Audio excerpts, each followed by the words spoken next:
élites económicas regionales y caciques electorales. Multipartidismo sin partidos.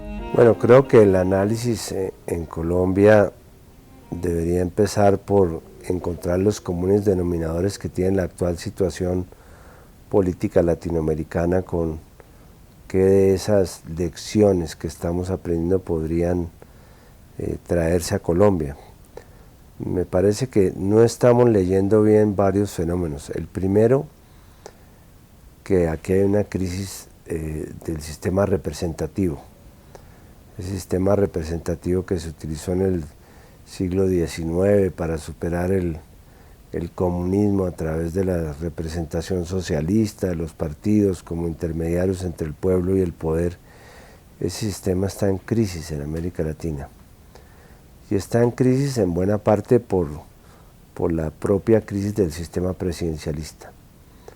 Tenemos unos sistemas presidencialistas que cada vez son más una excepción en el mundo frente a los sistemas parlamentarios. Y creo que nos hemos quedado con lo peor del presidencialismo norteamericano y con lo peor de lo que nos queda de restos monárquicos. Esa relación un poco clientelar que se da entre el presidente y los congresos, pues terminó prácticamente acabando con los partidos. Y eso se está viviendo en los resultados recientes. Lo segundo que no hemos leído suficientemente es el aparecimiento de unos poderes fácticos. El vacío que están dejando los partidos lo están llenando unos poderes que están haciendo políticas sin responsabilidad política. Y lamentablemente muchos de ellos están, o la mayor parte de ellos están identificados con posiciones de derecha. Estoy hablando de grupos comunicacionales, de grupos económicos, estoy hablando de jueces y fiscales que están haciendo política con la justicia, estamos hablando de ONGs internacionales, toda una constelación de actores políticos que de alguna manera han reemplazado o han venido a ocupar el espacio que han dejado los partidos. Hay signos creíbles en la vida democrática de la nación que nos llenan de esperanza. Medellín, Cúcuta, Bucaramanga, Bogotá, Cartagena, Turbaco, ¿qué pasa allí? Hay una nueva masa crítica, hay unas posiciones políticas que están despertando entusiasmo e interés en las comunidades, hay gente seria y decente que nos llena de esperanza, que está llegando a los espacios de decisión.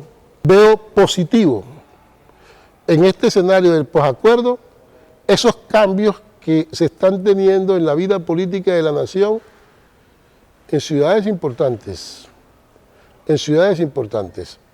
Todos conocemos los resultados que se han dado y la esperanza que tenemos es que esto se mantenga. El posconflicto o posacuerdo impactó las elecciones presidenciales del 2018 como las territoriales del 2019, en una forma favorable, permitiendo visibilizar los grandes problemas de la democracia, ocultados durante décadas por el ruido del conflicto armado. Recordemos que las elecciones nacionales, tanto de la presidencia como al Congreso de la República, fueron las elecciones más pacíficas durante muchísimos años en el país. Sin embargo, asistimos en este ciclo electoral local al recrudecimiento de las diferentes dinámicas de violencia política. A pesar de los hechos de violencia que conocimos, el asesinato de una candidata, Karina Sánchez, en el Cauca, por ejemplo, las amenazas y los atentados a algunos otros, en general, el ambiente, y las jornadas electorales, así como sus campañas, se hicieron, en un marco de relativa tranquilidad, habida cuenta pues del contexto de violencias y de conflicto armado que ha vivido Colombia en los últimos 50 años, y eso se lo debemos al acuerdo de paz. Porque de alguna forma el proceso de paz mató el fantasma del proselitismo armado, que hacía tan difícil hacer política en términos con cierta coherencia ideológica en las elecciones anteriores a la firma de los acuerdos de La Habana. Yo creo que así como el conflicto, la solución del conflicto es nacional, el posconflicto es eminentemente local. Y los verdaderos actores del posconflicto, los responsables del posconflicto, van a ser los alcaldes y los gobernadores. Y yo creo que de alguna manera hubo una expresión de ese deseo de que se avanzara en el posconflicto a nivel local y a nivel regional. Quizás no se hubiera expresado, no se expresó claramente que la gente decía estoy a favor o en contra de la paz o de los acuerdos de La Habana. Pero los temas que se manejaron sí tenían mucho que ver con el tema de víctimas, con el tema del asesinato de los líderes sociales, con el tema de los cultivos ilícitos, la sustitución voluntaria de los cultivos, los defensores de derechos humanos. Lo viejo, que es el conflicto armado, la violencia, no termina de morir, ¿no? Y lo nuevo, que es la paz, que es la confrontación civilizada, que es la transición al posconflicto, no termina de nacer. Las elecciones del pasado 27 de octubre mostraron con más fuerza la hipótesis el multipartidismo sin partido, como la desinstitucionalización de la política colectiva, el surgimiento de la política como proyecto individual y la crisis del sistema representativo. Bueno, es muy interesante el concepto del multipartidismo sin partidos. Yo creo incluso que no es un fenómeno reciente, es algo que es muy evidente hoy en día, pero creo que de hecho Colombia, si uno mira los análisis de Gutiérrez Sanín, de García Villegas, de Javier Revelo, Colombia ya tenía un bipartidismo sin partidos incluso desde los años 70. Es decir, viéndolo en retrospectiva, en los 80 se creía que teníamos un sistema cerrado porque solo habían dos partidos políticos, liberales y conservadores, y cuando la Constitución del 91 le abrió paso al multipartidismo y pensamos que íbamos a tener tres partidos, más o menos, tres fuerzas, la conservadora, la liberal y la de izquierda, resultó que se hizo evidente que debajo de los partidos lo que había era un hormiguero de individualismos, de estas familias, de estos liderazgos políticos, que nos generaron esa proliferación de partidos durante todos los 90. Colombia llegó a tener cientos de partidos políticos al mismo tiempo. Las reformas políticas del 2003 y del 2009 han venido tratando de volver a cerrar el sistema, de tener pocos partidos políticos para que sean manejables, pero cosas como la existencia de la lista abierta, del voto preferente, los descontroles de la financiación de campañas de los que estábamos hablando, siguen perpetuando ese sistema de atomización, de individualismos o de pequeños grupos que están cobijados por el logotipo de un partido, porque en realidad sabemos que no pertenecen, digamos, que no construyen un partido político. Los partidos son cascarones. De pérdida de cualquier cuerpo ideológico en eso que llamamos partidos, donde lo que empiezan a hacer son como cascarones vacíos que utilizan individuos, que utilizan intereses, que utilizan grupos económicos para, con la cara de determinados individuos, apoderarse del presupuesto público principalmente. Y en segundo lugar, apoderarse de la decisión sobre las políticas que se ponen en juego en un país, en este caso en Colombia. Podríamos decir que la inexistencia en Colombia de un sistema electoral que funciona a partir de la lista cerrada privilegia las apuestas individuales. Como el sistema del voto nominal es un sistema que actualmente en Colombia lo que ha hecho es que predominen apuestas individuales aún dentro de los propios partidos. Esto significa que, por ejemplo, para una candidatura al Senado, el candidato debe competir no solamente contra los candidatos de los otros partidos, sino empezar la competencia dentro de su propio partido. Las reformas que han intentado solucionar ese problema, que uno puede identificar por lo menos hasta los años 70, si no más atrás, no han sido eficaces. Hemos tratado de reducir el número de partidos políticos, eso incluso ha cerrado espacios a la participación política, pero no estamos logrando que los partidos sean coherentes, que los partidos se institucionalicen. Y eso es un grave problema, porque entonces tenemos ese multipartidismo sin partidos. Hoy en día nos lo reflejan fenómenos como las coaliciones que se presentan entre todo tipo de partidos, desde la izquierda hasta la derecha. Nos lo reflejan también fenómenos como los grupos significativos de ciudadanos, los candidatos por firmas. Venimos en un crecimiento exponencial de los grupos significativos de ciudadanos. Pasamos de tener unos 300 comités recogiendo firmas en el 2011 a 810 comités recogiendo firmas en 2015, a 1.253 comités recogiendo firmas en la calle en 2019. Por ejemplo, que un partido recién inaugurado como ADA es capaz de avalar 3.500 candidatos a quienes no conocen, 3.500 candidatos en circunscripciones electorales como por ejemplo Alcaldía de Medellín, por decir algún caso. Y este es un partido político que surge de una comunidad afrodescendiente, afrocolombiana del departamento del Valle. Y ha avalado. Entonces hay una política individual, sí, intereses y egos individuales. Ahora, lamentablemente, si usted mira en los llamados alternativos también, en esos llamados alternativos también lo que usted encuentra son egos personalistas, pocos proyectos colectivos, y aquí mientras la política siga siendo eso, la posibilidad de enfrentar los problemas reales en ciudades y en departamentos tan problematizados como los nuestros, tenemos pocas posibilidades o somos muy pesimistas con relación a que sin proyectos políticos colectivos efectivamente se puedan enfrentar esos problemas. Hace falta un diseño institucional que obligue a que los partidos políticos tengan una verdadera democracia interna, que hayan consultas internas, que sus listas estén ordenadas con factores democráticos, ¿cierto? Que haya mayor participación de los jóvenes y que haya una obligación de permanencia en los partidos políticos. Los resultados obtenidos por los clanes y las élites políticas de los territorios durante los comicios electorales del pasado 27 de octubre de 2019 evidenciaron un retroceso de estas en las principales ciudades, tanto capitales como ciudades intermedias. Esto a pesar de que intentaron adaptarse, ocultando su procedencia con candidaturas de grupos significativos de ciudadanos por firmas o con la figura de coaliciones y adhesiones. A la par que van surgiendo esta reconfiguración en las élites políticas que yo califico de idólatras del poder, también van surgiendo otras dinámicas territoriales y nuevos liderazgos políticos alternativos que nos hacen reflexionar. ¿Qué está a la base de estos nuevos liderazgos políticos? En primer lugar está la fatiga que se siente frente a la precariedad institucional, frente a la baja gobernabilidad y frente a las estructuras corruptas que son los que más muertes generan aquí en nuestro territorio.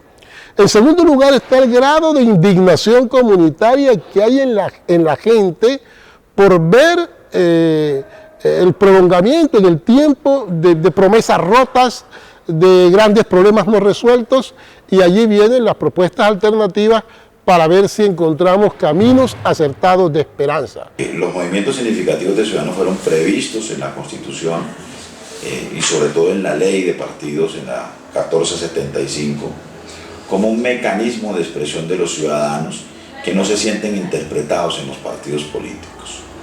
Y yo creo que ese tipo de expresiones políticas ciudadanas hay que seguirlas defendiendo, pero hay que hacerse a un marco regulatorio mucho más estricto que evite que en esos movimientos significativos de ciudadanos y en el proceso de recolección de firmas se amparen procesos de ocultamiento de proyectos políticos o estrategias para alargar las campañas electorales y ganar ventaja de quienes recogen firmas frente a quienes acuden a los mecanismos internos de los partidos. Luego tenemos muchos candidatos que recogen firmas y no se lanzan, sino que se unen a otras campañas políticas. Entonces la recolección de firmas se usa como una forma de negociación política. Tenemos casos aún peores de candidatos que recogen firmas, que gastan mucho dinero recogiendo firmas desde un año antes de las elecciones, y que luego 3 meses antes de las elecciones, cuando los candidatos se inscriben, aparecen con el aval de un partido político o en coalición con partidos políticos, habiéndole hecho trampa además a los candidatos que se llevan por un partido y que solo pueden hacer campaña 3 meses antes de las elecciones. Esos movimientos significativos de ciudadanos sirvieron como estrategia de ocultamiento y de mimetización de estructuras de la política tradicional. Los comicios territoriales de las gobernaciones mostraron una particularidad significativa. Se mantuvo el poder por parte de las élites y los clanes electorales. A partir de alianzas y coaliciones, la mayoría sin coincidencia en la agenda política. Los clanes políticos familiares, que es una característica fundamental del régimen político, en el nivel territorial se mantuvieron en muchas de las regiones y de los departamentos del país. Particularmente en el Caribe, por ejemplo, se consolidaron dos clanes familiares que ya tienen una presencia en el poder territorial desde hace varios años. El plan de los Géneco en el departamento del Cesar y el clan de los Char en el departamento del Atlántico, que tiene unas pretensiones de copamiento regional. Es que las dinámicas de la política regional son totalmente distintas a las dinámicas nacionales. Pretender que un partido pueda pactar desde Bogotá cuáles son las alianzas que se den a nivel local, eso es una exageración. Creo que cada región e inclusive cada municipio tiene sus propias dinámicas locales que son las que determinan la selección de los candidatos y la conformación de las alianzas. El 72% de los candidatos en las pasadas elecciones fueron candidatos resultantes de alianzas, no fueron candidatos de partidos, más los partidos quedaron, por decir algo, relativamente derrotados. En ese caso, en el caso de las coaliciones, esas coaliciones no se pueden convertir en una amalgama sin ninguna coherencia, sin ningún perfil, sin ninguna agenda común que distinga a esa coalición de otras, o que distinga el candidato de esa coalición de los otros candidatos, para que el ciudadano sepa finalmente por quién vota, ¿no? Y qué coalición prefiere con arreglo a unas banderas y a unas propuestas. Las élites políticas tradicionales van mutando un poco camaleónicamente, pero no es que sean demasiado creativas. Tienden siempre a buscar que las cosas vuelvan al canal, al cauce que les es más conocido y que les es más fácil de manejar. Lo que está cambiando es la conducta de las clientelas. Las clientelas no son tan fieles como se suponía que eran. Las clientelas empiezan a manifestar malestares, no solo en Colombia, las clientelas en todo el mundo. Hay un malestar grande que es el desarrollo del neoliberalismo todas estas últimas décadas y la división tan fuerte que ha generado entre la concentración violenta de la riqueza y la expansión tan grande de la pobreza o de la sobrevivencia. Entonces eso hace que las clientelas ya no sean tan confiables para estas élites políticas. Entonces empiezan a manifestarse una cantidad de nuevas formas de aproximarse a lo que pretenden que siga siendo lo mismo. Eso es lo que está pasando. Uno de los problemas que hoy dificulta la transparencia de nuestro sistema electoral es la financiación de las campañas electorales. Financiación aún atravesada por la influencia de las élites económicas, los grandes contratistas del Estado y los dineros procedentes de la ilegalidad. Entonces necesitamos dinero para obtener votos. La elección es una competencia entre quién mete más dinero. Bueno, la pregunta es de dónde sale el dinero. Y ahí es donde tenemos un grave problema según las cifras oficiales. Yo hablaba de la financiación de candidatos a alcaldías en 2015, que dicen haberse gastado 200.000 millones de pesos. La mayoría, casi todo dinero privado. Una tercera parte de ese dinero privado son aportes de particulares, de empresas o de personas, que es lo normal si la financiación es privada, que algún particular lo done. Las otras 2/3 partes, el otro 60% de esa torta, es dinero reportado como propio de los candidatos o de sus familiares. Entonces resulta que tenemos reportados 128.000 millones de pesos, no más alcaldías, de dinero del bolsillo de los candidatos. Es decir, los candidatos están quebrando para poderse ganar las elecciones. La ley dice, no se preocupe, hay reposición de gastos por votos, usted gástese el dinero de su bolsillo que yo se lo devuelvo. Si hacemos la suma aritmética de los 13 millones de votos que se sacaron esos candidatos por los 1.800 pesos por voto que pagaba el Consejo Nacional Electoral, tenemos que la reposición cubre apenas unos 15.000 millones de pesos, de 128.000 millones de pesos, del dinero del bolsillo de los candidatos que se gastaron hace 4 años. Entonces, o el político es irracional porque saca dinero de donde no tiene y lo derrocha porque se lo gasta en campaña y no lo recupera, ni siquiera con el sueldo de los 4 años, o Los políticos están mintiendo sobre el origen privado del dinero con el que hacen campaña electoral, por no hablar del monto, por no hablar de lo que no se registra. Entonces, ¿cuál es la relación de las élites económicas? Pues que están metiéndole plata a las elecciones, porque se necesita dinero para ganar las elecciones. ¿Cuáles son esas élites económicas? ¿Hasta dónde ahí se está metiendo dinero ilegal? No lo sabemos, porque nadie está pidiéndole a los candidatos que digan la verdad sobre su financiación. Alguien me dijo una cosa que yo pensé que nunca podía escuchar, pero bueno, me lo dijeron así. Me dijo, padre, deja la política para lo que es, para hacer negocios. A mí me pareció una afirmación grosera, irrespetuosa, pero quien lo hizo con mucha contundencia. Aquí, esta afirmación, esta estructura, tiene tres dinámicas. Primero, aquí no prima el interés general sobre el interés particular. Aquí, cuando se dice hacer política, es cada quien buscando sus propios intereses, cueste lo que cueste. Colombia tiene una tradición muy vieja de familias y de grupos de interés regionales, grupos de políticos del sector económico, del sector privado y también del sector público, de cabezas de entidades que nunca han podido ser bien definidas.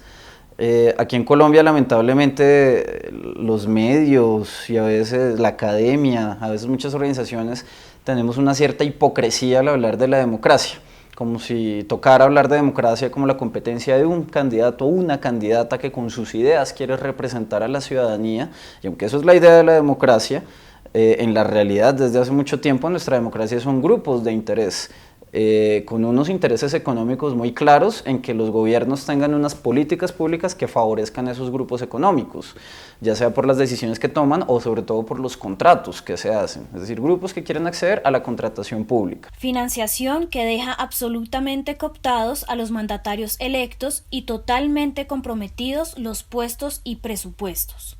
Y va desde el dinero narco en unas regiones, al dinero de intereses incluso multinacionales que actualmente hay sobre ciertos negocios clandestinos en otras regiones, al supuestamente intocable negocio de las finanzas y su gran protagonista que es Sarmiento, ¿no? Todos esos intereses están jugando en diferentes regiones, así como juegan en los nombramientos de personajes que pueden incidir sobre sus negocios, como por ejemplo quienes quedan a cargo de lugares como la Fiscalía, etcétera, etcétera. Es decir, son presencias muy fuertes y no precisamente invisibles. En algunos pequeños lugares a ratos son invisibles, pero no son imperceptibles. Uno sabe que están ahí jugando y de una forma u otra el sentimiento de que están en juego esos intereses hace que la gente que va a votar los tenga presentes y resuelva en general alinearse con esos intereses antes que oponerse por la consideración de que pueden correr en riesgo inclusive de su vida, ¿no?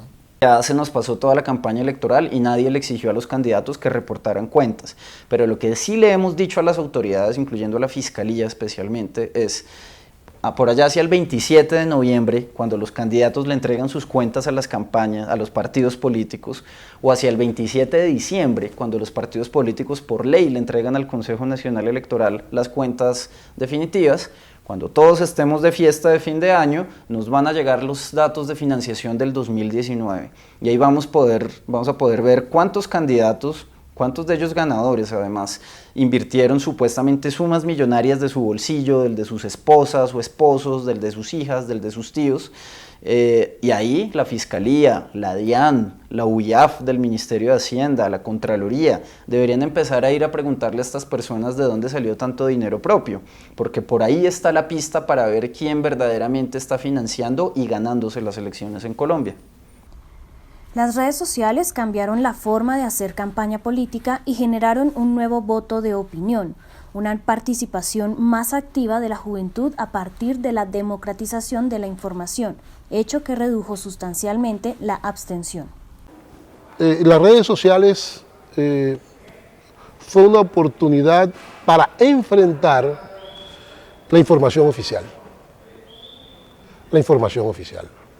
Porque es que hoy el quehacer comunicacional no está en los grandes medios, está en la cotidianidad del ciudadano de a pie, que opina, que piensa, que se expresa. Y yo creo que ahí hay un replanteamiento también de la libertad de expresión. Yo creo que el voto de opinión gana cada vez mayor espacio, ¿no? Tanto en los grandes centros urbanos como en general también en las ciudades intermedias y en los pequeños municipios, por varias razones, ya lo mencionaba. Uno es, por supuesto, esta revolución de las redes sociales. Las redes sociales se convirtieron en la nueva plaza pública, en el debate político, ¿no? Y creo que son los jóvenes los que precisamente nos están mostrando esa nueva ruta, que es mucho más que indignación, que es reflexión, que es masa crítica, que es búsqueda de nuevos horizontes. Y yo haría un llamado a que fuéramos perseverantes en la renovación de la vida política de la nación, abriendo espacios más seguros en los jóvenes. Que no es lo mismo una comunidad informada que una comunidad consultada. Y que no es lo mismo una comunidad informada y consultada que una comunidad que delibera. Pero también las redes sociales nos dijeron que no es lo mismo una comunidad informada, consultada y deliberativa que una comunidad que participa. Y ¡pum! Ahí se dio la cosa. A manera de conclusión, podemos decir que en el posconflicto se ha generado el cambio de la agenda. Indiscutiblemente aparece en primer plano una agenda anticorrupción, producto de que la gente hoy ve una profunda concentración de la riqueza y su propio empobrecimiento. Lo que vemos es una profunda crisis del régimen presidencialista ligado a la desinstitucionalización de los partidos, producto de que estos se han convertido en proyectos individuales sin ninguna coherencia, sin programas y sin ninguna trascendencia a los sectores populares. Como consecuencia de esto, es indispensable entrar a discutir la necesidad de que exista en Colombia un régimen parlamentario que permita el fortalecimiento de los partidos a través de mecanismos internos de democratización, de debate, de discusión, que conduzca a gobiernos verdaderamente democráticos y gobiernos programáticos. Lo que se ha observado es que detrás de cada candidato hay un poder de las élites económicas, legales o ilegales. En el primer caso, generalmente grandes contratistas del Estado, en el segundo, poderes alrededor del narcotráfico. Y el candidato queda hipotecada su gestión administrativa frente al financiador. Esto hace que nosotros nos hagamos la pregunta, ¿de dónde salen esas gigantescas inversiones? ¿Cuál es el objetivo? O si estas tienen que ser retribuidas a través de contratos, puestos y presupuestos del Estado. El triunfo de las coaliciones en las gobernaciones demostró que podríamos ir hacia un régimen como el italiano, el pentapartido, durante la época de Bettino Craxi y Giulio Andreotti, donde las élites políticas regionales se unen para mantener el poder. Los grupos significativos de ciudadanos se constituyeron en uno de los mecanismos utilizados por los grupos alternativos para ganar las elecciones en las alcaldías de las grandes ciudades y en las ciudades intermedias, pero también fue utilizado por las élites tradicionales para camuflar su origen partidista y el origen también del candidato, muchas veces ligados a las familias tradicionales. Estas elecciones lo que demostraron fue un despertar de las nuevas cohortes de votantes jóvenes con nuevas ideas que a través de su voto de opinión dieron el triunfo precisamente a los grupos alternativos. Y en esto juega un papel muy importante el tema de las redes sociales, que precisamente las élites tradicionales y las estructuras políticas poco manejan. Esta es una de las grandes ventajas que tuvieron los movimientos alternativos y los grupos significativos de ciudadanos alternativos. Lo fundamental de las redes sociales también es que al ser un mecanismo alternativo de información, compiten de manera ventajosa en muchos casos con los medios tradicionales de comunicación y con la información oficial.